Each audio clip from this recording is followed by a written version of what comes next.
I don't understand what he's talking about right then.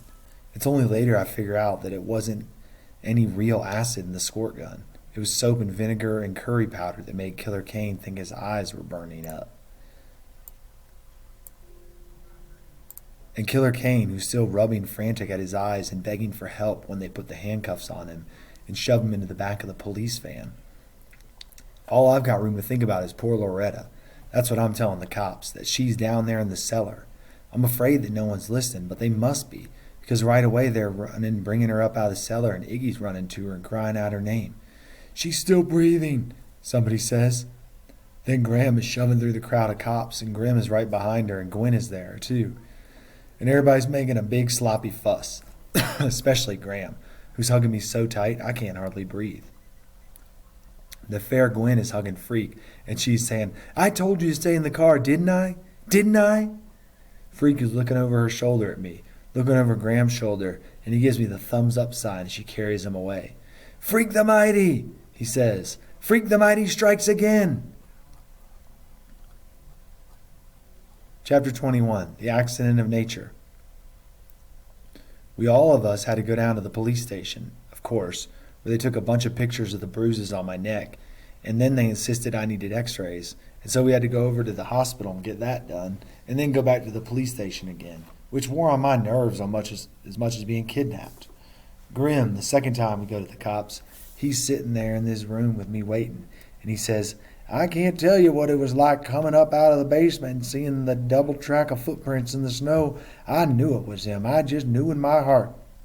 He kept insisting that Graham go home, which she finally did, because we were there at the police station for hours more, me telling all about it over and over, until I thought I would faint dead away if just one more person asked me what happened after I woke up in the dark and was stolen from my own bed.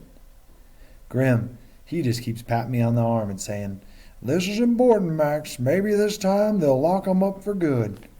That's what everybody keeps saying. At this time they've got Killer Kane where they want him, in violation of parole, in violation of a restraining order, abduction of a minor, and 2 counts of attempted murder. Me and the heroic biker babe, which is what the papers took to call Loretta Lee. The word is she's hurt pretty bad because he cracked a bone in her neck, but she'll be okay in the long run. Iggy, when I saw him at that time in the hospital waiting, he was chewing a hole right through his beard, he was so worried. And it made me think he wasn't such a bad dude after all. It all goes to show, like Grim says, that you can't always judge a book by the cover. It turns out to be a pretty weird Christmas vacation, as you might imagine, and Graham keeps fussing at me and won't let me sleep in the cellar. I don't care if he is under lock and key, she says. Grim, he says, please humor the woman. She's worried about to death. And so I sleep upstairs on the fold-out at night. Grim keeps checking to see if I'm there, which is a pain, but she can't help herself. And anyhow, I'm just glad not to be alone in the down under. Freak, well, the fair Gwen just about threw a fit when she got him home, because of him disobeying a direct order and sneaking away to rescue me. But after a while, she calms down, and all she does is just look at him and shake her head. What am I going to do with you? She asks. Put me up for adoption? He says. I want to go live with the Waltons. He means the TV show that keeps repeating, and of course he's teasing her, but the fair Gwen is not amused.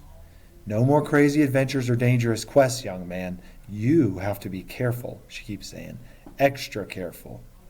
She means the trouble he has sometimes catching his breath, because of the way his insides keep growing faster than his outside, which hasn't really grown at all.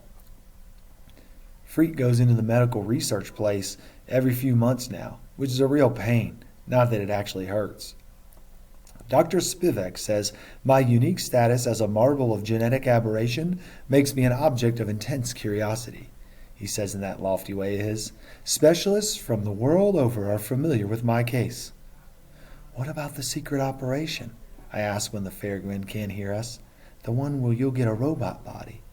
Freak gets this very cool scientific look on his face, and he always says the same thing. Thy bionic research continues, my friend. The work goes on. I don't know why I keep asking, because it gives me the creeps.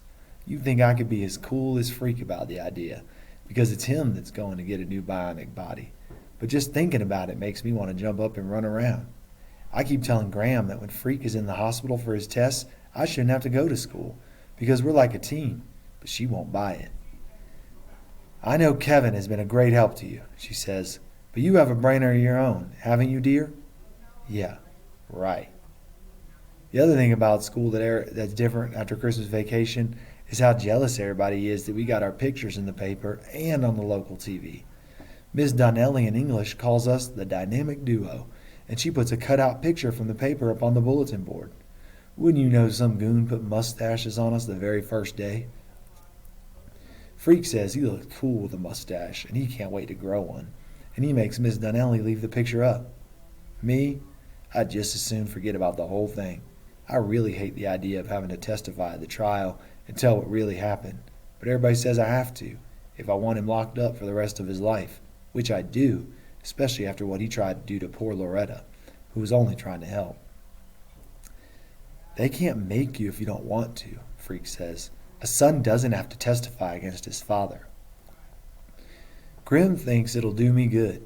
Plus, he's really worried he'll get off again or fool the jury by quoting from the Bible. Grim worries too much, Freak says. Everybody worries too much. The way it finally turns out with Killer Kane, Freak is right. Because just before the trial's supposed to start, and I've got my fingernails chewed down to the second knuckle, Grim gets this telephone call that makes him punch his fist in the air and go, "Yes, yes!" What happened? They made a deal and Killer Kane pleaded guilty, which means he has to serve out the rest of his original sentence plus 10 more years. "He'll be an old man when he gets out," Grim says. "He'll be older than me." That should make me happy, but instead I feel really weird and worried. And Grim, who still thinks he knows everything, says I just have to get used to the idea. "The man is an accident of nature," he says. "All you got from him is your looks and your size. You got your mother's heart, and that's what counts." The weird thing I keep thinking about, what if something happens when I get older and I turn out to be another accident of nature? Grim sees me thinking about that one night just before bed, and he sits on the edge of the fold-out and he says, "Things will make a lot more sense when you finish growing up, Maxwell. Now sleep tight and don't let the bed bugs bite."